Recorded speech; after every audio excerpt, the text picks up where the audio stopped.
सबको अपना आशीर्वाद दें। जोरदार तालियों से आइए अभिनंदन और स्वागत करें।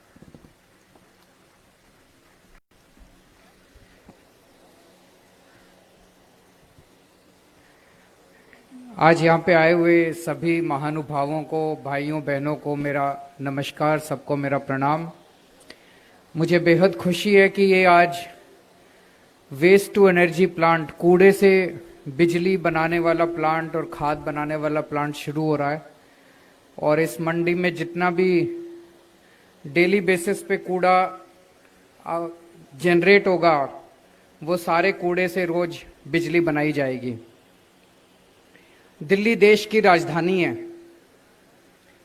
राजधानी होने के नाते राजधानी जैसे दिखना भी नहीं चाहिए, उस लेवल की साफ सफाई भी होनी चाहिए।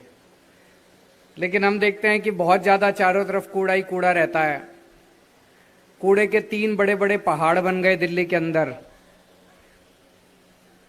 ये जो आज प्लांट चालू हो रहा है, इसी किस्म के ढेर सारे प्लांट्स पूरी दिल्ली में लगने की जरूरत है।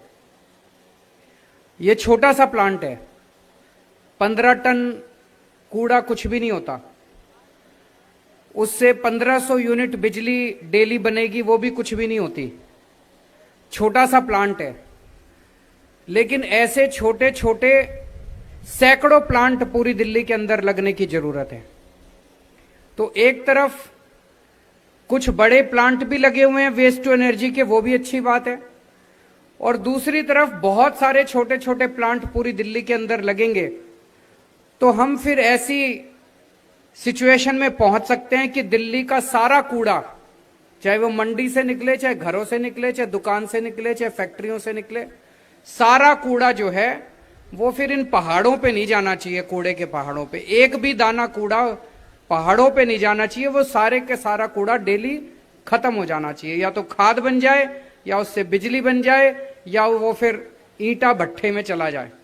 कहीं ना कहीं उसका रिसाइकलिंग होना चाहिए, तभी दिल्ली आगे बढ़ सकती है। नहीं तो ये कूड़े के पहाड़ का तो कोई अंत ही नहीं है। आज इनका ये हाल है, 10 साल बाद और इतने ऊंचे हो जाएंगे उसके बाद। तो अब अपने को इसकी तरफ ध्यान देना पड़ेगा।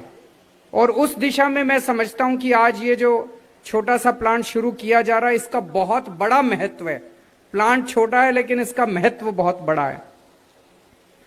दूसरी चीज आज मैं इस मौके पे चर्चा करना चाहता हूं। अभी अपने नगर निगम के कुछ डॉक्टर हड़ताल पे बैठे हैं। उनको कई महीनों से तनख्वाह नहीं मिली।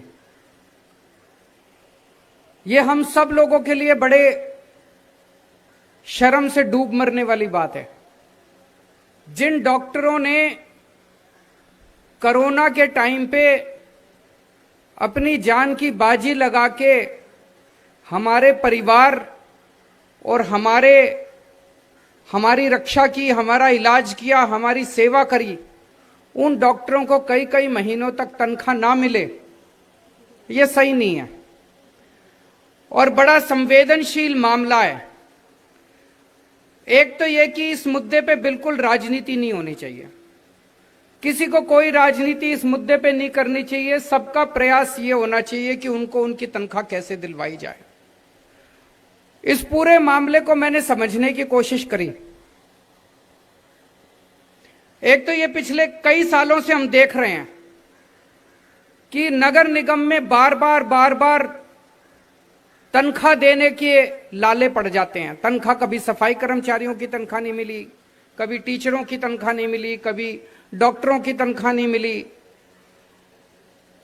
तो नगर निगम के अंदर ऐसे पैसे की इतनी कमी क्यों हो रही है, ये सोचने वाली बात है। इतनी पैसे की कमी क्यों हो रही है?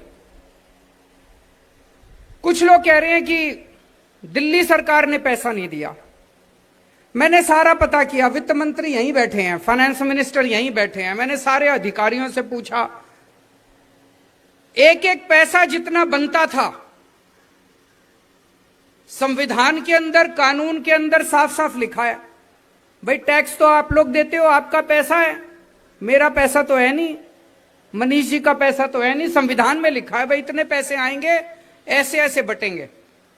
जितना पैसा संविधान में लिखा है उससे 10 रुपए फालतू दिया अभी तक हमने।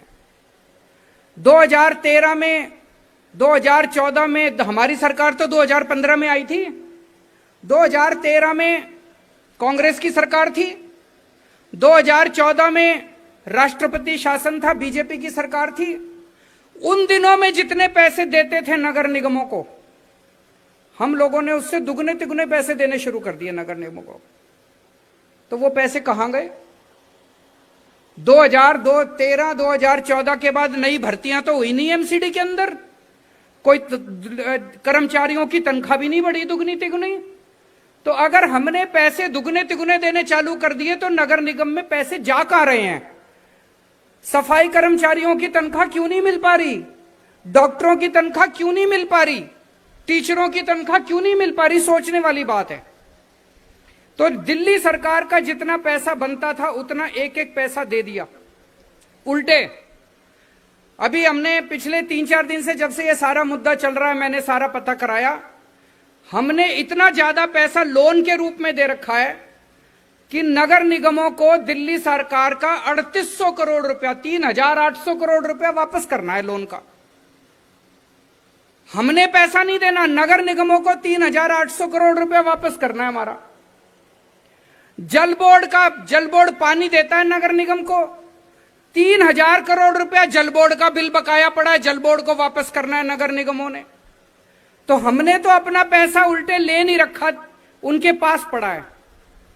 फिर मैंने पता कराया तो केंद्र सरकार पूरे देश में जितने नगर निगम हैं उनको ग्रांट देती है।